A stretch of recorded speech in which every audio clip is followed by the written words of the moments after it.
اب اکم شوال کا مطلب یہ ہے، پہلے زمانے میں لوگ پیدل جایا کرتے تھے، سواریوں پہ جایا کرتے تھے، تو شوال کے مہینے میں نکلتے تو مہینے 2 مہینے میں جا کے پہنچتے تھے. تو ان کا جو نکلنا ہے ایام حج میں، تو اس لیے اس کو دراز کر دیا گیا. یعنی اگر کسی نے اکم شوال کو اگر احرام کا عمرہ باندھ لیا تو وہ اس کا عمرہ حج کا عمرہ سمجھا جا سکتا ہے، کیونکہ ایام حج اکم شوال سے شروع. اور اگر 30 رمضان کو کسی نے احرام باندھ لیا تو وہ احرام اس کا حج کا احرام نہیں کہلائے گا، حج تمتع کا احرام نہیں کہلائے گا. اس واسطے اکم ذی الحج سے، اکم شوال سے ایام حج شروع ہے 12 ذی الحج تک. اکم شوال سے 12 ذی الحج، 2 مہینے 12 دن، یہ ایام حج ہیں. ان میں حج ہوتا ہے. ان میں بھی جو اخیر کے جو 5 دن ہیں، 8 9 10 11 12، یہ 5 دن نہایت اہم ہے. ان میں اصل حج ادا ہوتا ہے. تو یہ جو 10 دن ہیں گویا ان میں حج ادا ہو گیا. تو حج کے مناسک اور اعمال اور مبارک کام جتنے ہیں انہی دنوں میں ادا ہو رہے ہیں. تو اللہ سبحانہ و تعالیٰ نے وہ 10 دنوں کی قسم کھائی، وَلَيَالٍ عَشْرٍ، اور ان 10 راتوں کی قسم.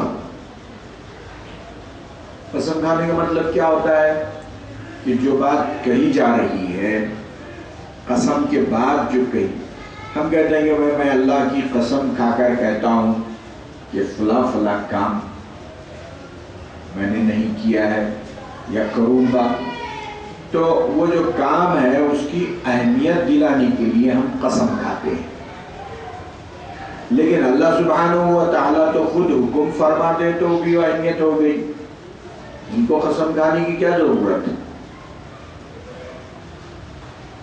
اللہ سبحانہ و تعالیٰ نے انسانی نفسیات کا لحاظ کرتے ہوئے ان ایام کی، ان 10 راتوں کی قسم کھائی ہے، اور انسانوں کو، امت اسلامیہ کو ان کی فضیلت اور اہمیت ان پر واضح فرمائی ہے. اب دیکھیے کہ کتنے اعمال. اچھا، ساتھ ہی ساتھ حجاج چونکہ ان میں مصروف رہتے ہیں ان 10 راتوں میں، اور آخر کے 5 دن تو خاص طور پر حجاج مصروف رہتے ہیں. تو حجاج کیا کرتے ہیں؟ احرام میں رہتے ہیں،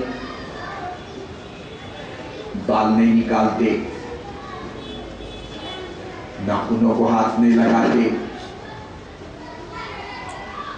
تکبیر پڑھتے رہتے ہیں. تو اللہ سبحانہ و تعالیٰ نے یہاں بھی لوگوں کو حکم دیا ہے کہ وہ حجاج کی متابعت میں، حجاج کی تقلید میں، ہم بھی جب سے ذی الحجہ کا چاند دیکھیں جسم کے بال نہ لے، ناخن نہ نکالے. مستحب ہے. حضرت ام سلمہ سے بھی اس قسم کی حدیث مروی ہوئی ہے. اور حجاج کی متابعت میں، حجاج کی مشابہت میں ہم بھی ایسا عمل کریں. کیوں؟ تاکہ جو رحمتیں اللہ سبحانہ و تعالی حجاج پہ نازل فرما رہے ہیں، ان کو جو عطا کر رہے ہیں، مشابہت کرنے والوں کو بھی کچھ رحمت کا حصہ مل جائے، ان کی مطابقت. اب دیکھیے حجاج جو جا رہے ہیں تو اب آج کے حساب سے 1 لاکھ 1.5 لاکھ 2 لاکھ 3 لاکھ 4 لاکھ ایسا ہو گیا حج. تو اگر غریب آدمی ایسا ہے کہ اس میں طاقت نہیں ہو، نہیں جا سکتا، تو محض پیسے نہیں ہونے کی وجہ سے اللہ سبحانہ و تعالیٰ اس کو رحمتوں سے محروم نہیں کرنا چاہتے ہیں، بلکہ ٹھیک ہے آپ نہیں جا سک رہے ہیں، آپ کے پاس پیسے نہیں ہیں، آپ زندگی بھر نہیں جا سک رہے ہیں، تو ہم آپ کو بھی محروم نہیں کرنا چاہتے ان نعمتوں سے، آپ کو بھی وہ رحمتیں آپ پر بھی نازل ہو جائیں گی، تھوڑی سی مشابہت ان کی جیسی اختیار کر لو۔ کیا کرو؟ اپنے بھی بال چھوڑ دو، جیسے انہوں نے وہ احرام میں بالوں کو ہاتھ نہیں لگا رہے ہیں، ناخن نہیں نکال رہے ہیں، تھوڑی سی مشابہت۔ وہ تو اور بھی کام نہیں کر رہے ہیں ان دنوں میں،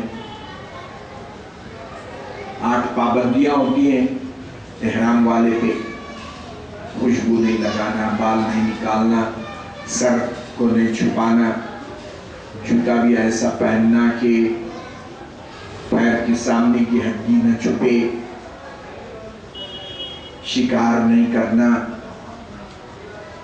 گناہ نہیں کرنا، گالی گلوچ نہیں کرنا، باوجود حلال ہونے کے بیوی کو ہاتھ نہیں لگانا۔ 8 پابندیاں احرام کی ہوتی ہیں، وہ تو بہت کر رہے ہیں، لیکن آپ تھوڑا سا ناخن کو ہاتھ مت لگائیے 10 دن کے لیے، اور بال نہ نکالیے 10 دن کے لیے، اور حاجیوں کی جیسی صورت تھوڑی سی مشابہت اختیار کر لیجئے، وہ رحمتیں جو ان پر نازل ہو رہی ہے کچھ اس کی بارش آپ پر بھی ہو جائے۔ دیکھیے آپ کتنی سہولت، کتنی مہربان ہے اللہ سبحانہ و تعالیٰ، کہ وہ معمولی سے معمولی کہ ہر ایک کو وہ محروم کرنا نہیں چاہ رہے رحمتوں سے، کہ رحمتوں کا حصہ سب کو ملے، یہ حکمت اس میں ہے۔ تو یہ کیا ہے اس دنوں میں؟ ایک کام تو یہ کرنا ہے کہ کم ذی الحج سے ناخن اور بال کو ہاتھ نہیں لگانا ہے، نیکی کے کام کرنا ہے۔ چنانچہ حدیث شریف میں ابھی جیسے ذکر کیا گیا کہ ان 10 دنوں میں اللہ سبحانہ وتعالیٰ کو نیک عمل کا کیا جانا بہت زیادہ محبوب ہے بمقابل دوسرے دنوں کے۔ نیکی کے کام کرنا ہے، روزہ رکھنا ہے، تلاوت کرنا ہے، نماز نفل پڑھنا ہے، دعائیں، استغفار، ذکر و اشغار، نیکی کے جتنے کام ہو سکتے ہیں اللہ کو بہت پسند ہے۔ گناہوں سے بچنا ہے، تو ایک کام تو یہ ہو گیا، ایک کام تو یہ ناخن بالوں کا ہے، دوسرا نیکی کے کام کرنا ہے،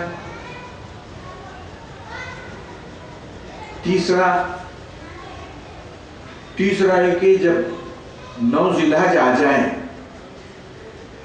روزہ رکھنا ہے، اس کی تو خاص فضیلت ہے۔ حدیث شریف میں فرماتے ہیں کہ مجھے امید ہے کہ اللہ سبحانہ وتعالیٰ عرفے کے روزے کا بدلہ 1 سال پہلے اور 1 سال بعد سے دے گا، گناہ بخش جائیں گے، 1 سال پچھلے اور 1 سال اگلے عرفے کے روزے کے بعد کی فضیلت ہے اس کی ایک روزے کی، وہ رکھنا ہے۔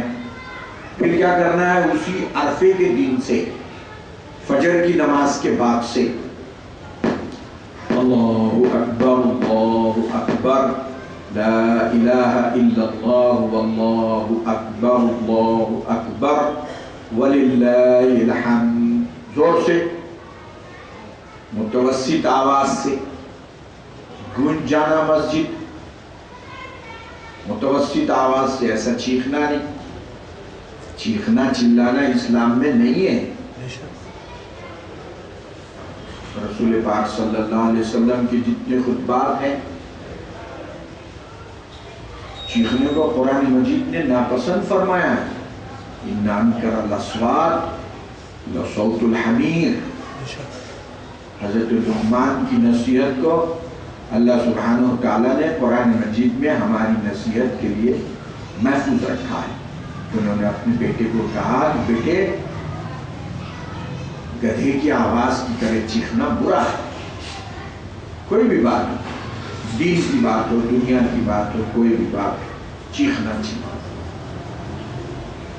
اچھا نہیں سمجھا گیا.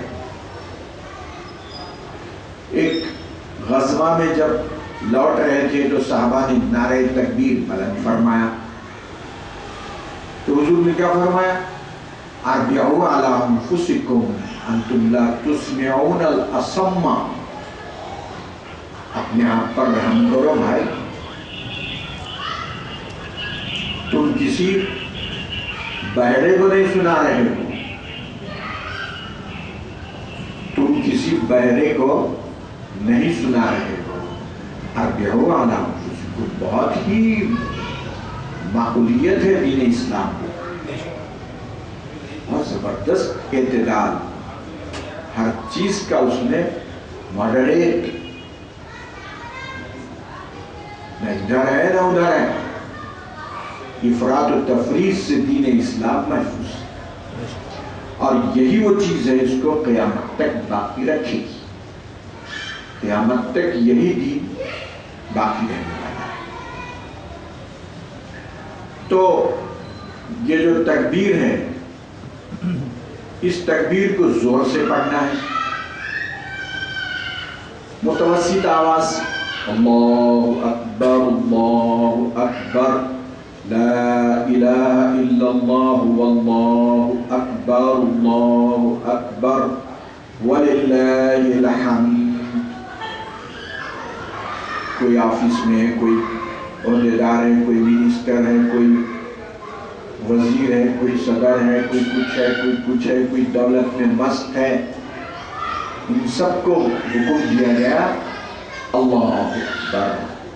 جن کاروبار میں تم مصروف ہو، جس عہدے پہ آپ فائز ہیں، جس منصب پہ آپ فائز ہیں، یہ منصب بڑا نہیں ہے، یہ عہدہ بڑا نہیں ہے. اللہ اکبر، اللہ بڑا ہے. میرا باپ بڑا ہے، میرا خاندان بڑا ہے، میرے باپ دادا ایسے ہیں ویسے ہیں، نہیں. اللہ اکبر، اللہ بڑا ہے. یہ نہ